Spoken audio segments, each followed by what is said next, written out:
কি হয়েছিল আসলে? আমরা রোববারে রাত্রে প্রায় 1-1:30টার সময় রোগীরা লই আইসি জীবিতে, খুব ক্রিটিক্যাল অবস্থা ছিল। তারপরে ডক্টর ধ্রুব দাস তাইনে দেখছিল, তাইনে দেখার পরে ভর্তি রাখছে। ভর্তি রাখার পরে কইছে যে খুব ডেঞ্জারিস অবস্থা, তার অপারেশন লাগবে। ঠিক আছে, অপারেশন লাগলে কিটা করানো লাগবো, ব্লাড লাগবে। তো পরের দিন আমরা দৌড়াদৌড়ি করে সবাই দৌড়াদৌড়ি করে ব্লাড জোগাড় করলাম। তারপরে সকালবেলা 9টায় টাইম দিয়ে 9টার সময় আইসে না। পরে কিতা হয়েছে ডাক্তাররা তো খুঁজে পাওয়া যায় না এখানে, শুধু ম্যাডামরা আইসে। এই ডাক্তারকে ম্যাডাম আমরা তো এতটুকু চিনি না, কারোর সঙ্গে কথা বলার মতো তো আমরা এত মানে ইয়ে নাই যে আমরা তো সবসময় তো আই না। তারপরে এই ব্লাড জোগাড় করলাম এত তৈরি করে পরের দিন টাইম দিছে 9টার পরে দিছে বিকালবেলা করাইব। বিকালবেলা টাইম দিছে রাত্রে, মানে কি একটা টেস্টের কথা কইছিল, টেস্ট এটা ওইবার পরে মানে অপারেশনে ওটি করাইব। এটাও গেল। এর পরের দিন আবার টাইম দিছে 9টা। কে টাইম দিছে? অপারেশন ডাক্তার যে আসলে আর কি, রেড্ডি স্যার। তো পরের দিন আবার 9টা টাইম দিছে, সেম টাইম আইসে না ডাক্তার। তারপর আমরা জিজ্ঞাসা করতেছিলাম আর কি, ম্যাডাম আছে তারা কয়েকজন এখানে তো বইয়াই থাকে, তারা জিজ্ঞাসি যে কী ব্যাপার, আমরা রুগীটা তো খুব ক্রিটিক্যাল, আমরা তো ব্লাডও জোগাড় হয়েছে, এখন অপারেশন ক্লিয়ার হইতেছে না। তারা কইতেছে যে ডাক্তারের সঙ্গে কথা কয়ে জানাইব। তারপরে গেছে উপরে, আবার আমার ভাই একটা আছে, তাই নিয়ে আবার উপরে গেছে। উপরে যায় ম্যাডামের সঙ্গে কথা কইছে ডাক্তারের সঙ্গে কথা কয়ে জানাইব করতে তো 4 দিনের মাথায় আমার ভাইটার এমন হয়েছে। তারপরে লাস্ট মুহূর্তে কইছে কি পজিটিভ আইছে, এর লেগে তাদের মানে বাইরে মানে এক্সট্রা রেড জোনে লয়ে গেছে। তো তারা যদি ফাঁকতো না কইতো, শুরু থেকে যদি ফাঁকতো না কইতো, তাহলে আমরা অন্য পদক্ষেপ নিতাম, অন্য জায়গায় চেষ্টা করতাম আমরা যতদূর পারি, যতটুকু পারি। তো এভাবে করে মানে আমার বাইরের জীবন তো শেষ হয়েছে। দ্বিতীয় দিন যাতে এমন আর কোনো কারোর যাতে জীবন না যায়, এটা মাননীয় মুখ্যমন্ত্রীর কাছে আমি করজোড়ে বিনতি করছি। মানে দ্বিতীয় দিন যাতে আমার ভাইয়ের মতো কোনো ভাই যাতে আর কষ্ট না পায়, কোনো পরিবার যাতে এভাবে যাতে হেনস্থা না হয়, এভাবে আমি এতটুকু বলছি।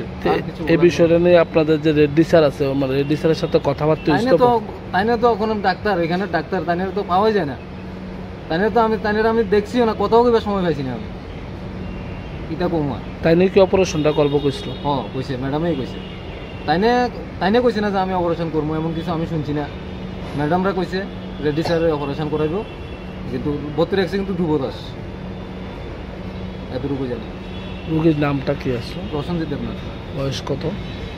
তো 33 বা 34 এমন। বাড়ি কোনখানে? জুলাই বাড়ি, কুমারটিলা। উনি বিয়ে শাদী করছিল? বিয়ে করছে, একটা মায়া আছে 6 বছরের। এই বিষয় নিয়ে আপনারা মানে থানাতে কোনো মামলা টামলা কিছু যাইবে না, আইনের দ্বারস্থ হইবেন? এই বিষয়ে আইনের দ্বারস্থ হওয়ার এখনও যাইনি আমরা কোথাও, আমরা কোথাও যাইনি এখনও। মানে সাংবাদিকের দ্বারস্থ হয়েছি এখনও, হসপিটালে এমএসের কাছে গেছে আমার ভাই গেছে, দেখি কি হয়, কি বলে তারা। আর বিষয়টা না আমরা এই ব্যাপারে জানি, আমি জানি না। আমরা 9টা 9:30 দিকে ওই একজন সাইকেলওয়ালা রাস্তা দিয়ে যাইতেছে, তানের দিক থেকে এদিকে যাইতেছে, ওই তানের বাসাতে যায় আমার ভাই অ্যাক্সিডেন্ট হয়েছিল। অ্যাক্সিডেন্ট হয়ে সেটা আপনার ফায়ার সার্ভিস জুলাবাড়িতে হসপিটালে নেওয়া ভর্তি করেছিল। এখান থেকে রেফার দিয়েছিল শান্তিবাজার ডিস্ট্রিক্ট হসপিটালে, এখান থেকে জীবিতে নেওয়া ভর্তি করেছি। ওই রোববারে আপনার 18 তারিখে ছিল, আপনার বুধবার 7টা 7:30টার সময় রোগীটা মারা গেছে আমার ভাই।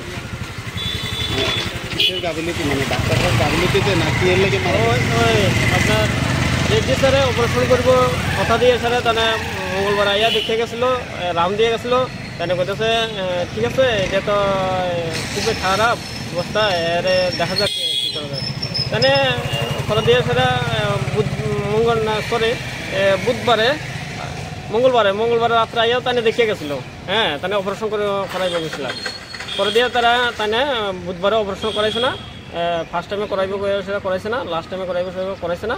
আমার রোগীটা পরে দেওয়া মারা গেছে। আমি শুনছি কিতা, আবার আরেকজনের কাছে শুনছি কিতা, অপারেশন করালে তো হইতো না, আইসিইউতে তো বেড লাগবে। বেড তো নাই, বেড তো খালি নাই, সব ভর্তি। তো আমি কইতাছি আম্মা এইটা বেড ভর্তি খালি নাই, তো আমার রুগীটা কীভাবে অপারেশন করাবে না করবে, কোন জায়গাতে রাখবে, এটা সারে না জানে। বেডটা তো ব্যবস্থা সারে না করবো, আমরা কি জানি। এই করে দিয়া আপনার রুগীটা মারা গেছে আমার কাছে। কার গাফিলতির লেগে এরকম হয়েছে? ওই তো রেড্ডি স্যারের অপারেশন করাবে, সেটা করাইছে না। রেড্ডি স্যারের গাফিলতির কারণে তো আমার রুগীটা মারা গেছে।